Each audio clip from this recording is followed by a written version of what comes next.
2023-24 में आपदा आई और उस समय भारतीय जनता पार्टी ने, विधानसभा सत्र नहीं हो रहा था, कहा कि आपदा पर चर्चा होनी चाहिए। भारतीय जनता पार्टी के कहने से आपदा पर चर्चा हुई। 3 दिन तक चर्चा हुई। 10,000 करोड़ रुपए का नुकसान हुआ, केंद्रीय आंकलन था। प्रस्ताव हुआ, बड़े दुख के साथ कहना पड़ रहा है, 2023 में आपदा के समय भारतीय जनता पार्टी ने आपदा प्रभावित परिवारों का साथ नहीं दिया और वॉकआउट करके चले गए। 30 को जैसे ही पता लगा, मैं धर्मपुर विधानसभा क्षेत्र पहुंचा और पहली को मुझे पता लगा कि सिराज विधानसभा क्षेत्र में खाने की कमी इस क्षेत्र में आई है। और मैं हेलीकॉप्टर के माध्यम से, जबकि मना कर रहे थे पायलट कि हम नहीं जाएंगे, मैंने कहा कि उनको राशन छोड़ना है, आप चलिए मैं साथ चलता हूँ।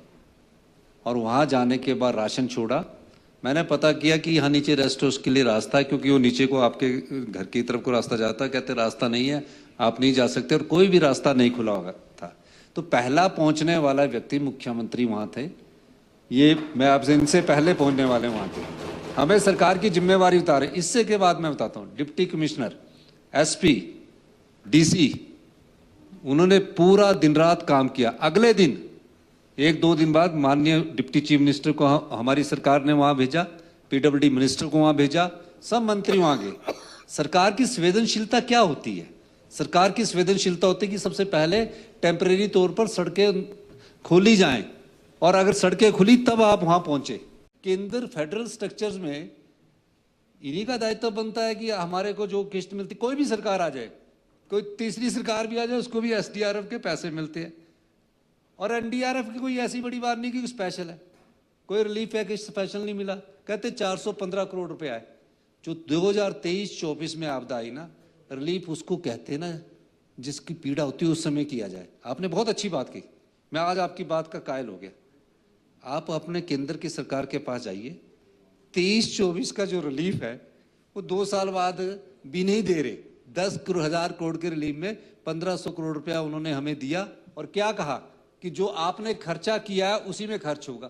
तो आपको कहां से मिलेगा? आप तो अभी गए हैं। मैं ये कहना चाहता हूं कि दोषारोपण से काम नहीं बनने वाला। बादल फटने की घटनाएं बढ़ रही है, आप हमें दोष कर रहे हैं।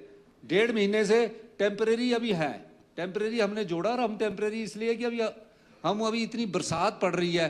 कुल्लू में बादल फट गया, किन्नौर में बादल फट गया, हर दिन हमें बादल फट रहा है। अभी तो क्योंकि जब बारिशें रुकेगी, हम आपके साथ बैठकर, मैं मंच के आपको आश्वासन देना चाहता हूं कि आपके साथ बैठकर आपके विधानसभा क्षेत्र की हम योजनाओं को अमली जामा पहनाएंगे। मैंने ये भी कहा कि पूर्व मुख्यमंत्री है, विधायक दल के नेता है, सभी अधिकारियों को दिशा निर्देश दिए कि इनसे बात कीजिए, जो क्योंकि इनका विधानसभा क्षेत्र अपना है। इनको यह भी कहा गया कि हेलीकॉप्टर की सुविधा से, क्योंकि ये अपने क्षेत्र में नहीं जा पा रहे हैं, हेलीकॉप्टर की सुविधा इन्हें भी दीजिए। और जो एनडीआरएफ, एसडीआरएफ और हेलीकॉप्टर आया है, ये सरकार के अनुरोध पर आया।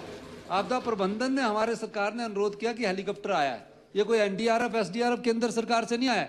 फर्स्ट रिस्पॉन्स कोई भी करता है वो सरकार होती है, राज्य की सरकार होती है। मैंने कहा सर, इनका जो सीआरएफ में इनका रोड डाला जाए, जंजाली से लेकर थुनाग तक, पहली प्रायोरिटी में दिया है, पहली प्रायोरिटी में।